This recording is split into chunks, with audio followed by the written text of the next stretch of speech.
É tão comum estarmos navegando na rede e de repente nos depararmos com imagens desse tipo.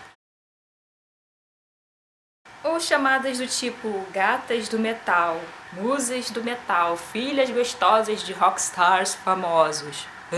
O problema não é as mulheres do metal serem lindas e sexys. O problema é que isso seja o que se espera de nós. É como se fosse algo que já foi convencionado no nosso pensamento. Isso não quer dizer que estamos agindo a favor ou contra um comportamento previamente imposto, mas que simplesmente estamos fazendo porque achamos que deveria ser feito.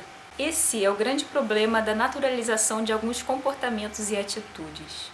No metal, enquanto para os homens o poder vem da força e da virilidade, para as mulheres o poder continua calcado na sexualidade e na fragilidade feminina. Ou seja, enquanto os headbangers se valem da força e da violência, as mulheres se valeriam do apelo sexual como forma de empoderamento. Mesmo que elas toquem ou cantem horrores, isso continua as perseguindo. A todas nós.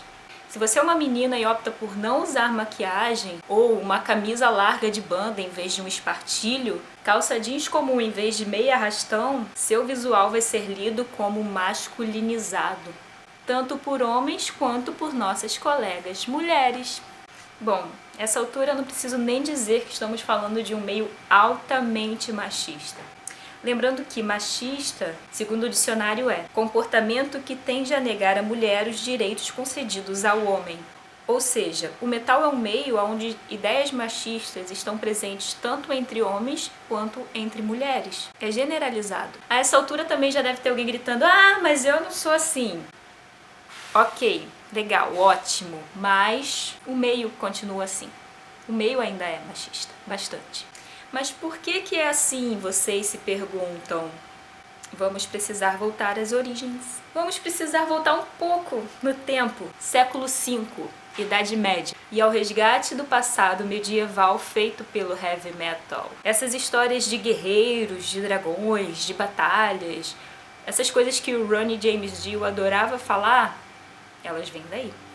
Gêneros como metal clássico, metal melódico, viking metal, black metal vivem fazendo referência desse imaginário medieval, que muitas vezes são trazidos para temáticas atuais, no thrash metal, no death metal, enfim.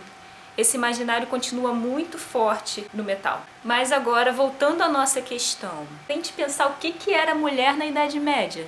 A função social da mulher era basicamente reproduzir, cuidar da casa e das crias.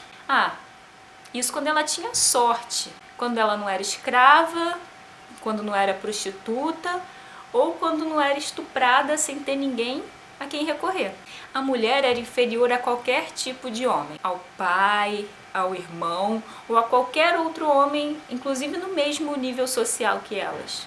Ser mulher na Idade Média não era nada legal, isso não era interessante para nós, muito menos glamuroso. Mas, no resgate desse passado histórico feito pelo metal, as mulheres são as donzelas indefesas, em perigo, as princesas. Ou, numa visão muito ortodoxa cristã, as mulheres são a fonte do pecado, da luxúria, da carne, do sexo. Entenderam?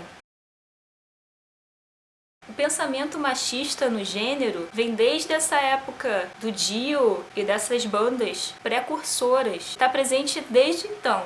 Esse pensamento foi meio que naturalizado. E uma vez naturalizado, cala-se a necessidade de ser debatido ou mesmo problematizado. Ele acaba ficando como se fosse natural. É assim porque é. Mas meninas, não estamos mais no século V. Vocês não precisam mais serem apenas instrumentos ou objetos. Ninguém mais vai te enforcar ou cortar sua cabeça ou outras partes do seu corpo porque você tem um estilo próprio, porque você tem voz, porque você tem ideias e você pode expressá-las. O máximo que vão fazer é uns e outros te julgarem porque você está usando um all-star desbotado em vez de um coturno plataforma de couro comprado pela internet e super desconfortável. Sejam lindas, sejam sexys, sempre que vocês quiserem se sentirem à vontade com isso. Mas tenham em mente que essa não é a única forma de participarem do grupo, de fazerem parte de fato da cena do metal. O empoderamento pelo corpo e pela liberdade sexual é muito legal, mas já temos fotos insinuantes e bundas demais. Precisamos de mais vozes e atitudes para afastar esse ranço machista do meio. A gente tem que se manter unida para ser ouvida. Temos que ser nós mesmas e mostrar que não conseguimos nosso lugar apenas pela sedução, por sermos mulheres lindas e frágeis. Vamos mostrar do que somos feitas com a nossa inteligência e nosso posicionamento. Acabou a época na qual a única forma de sermos mulheres legítimas era agradando aos homens. Chegou a hora de nós agradarmos a nós mesmas. Fica a dica.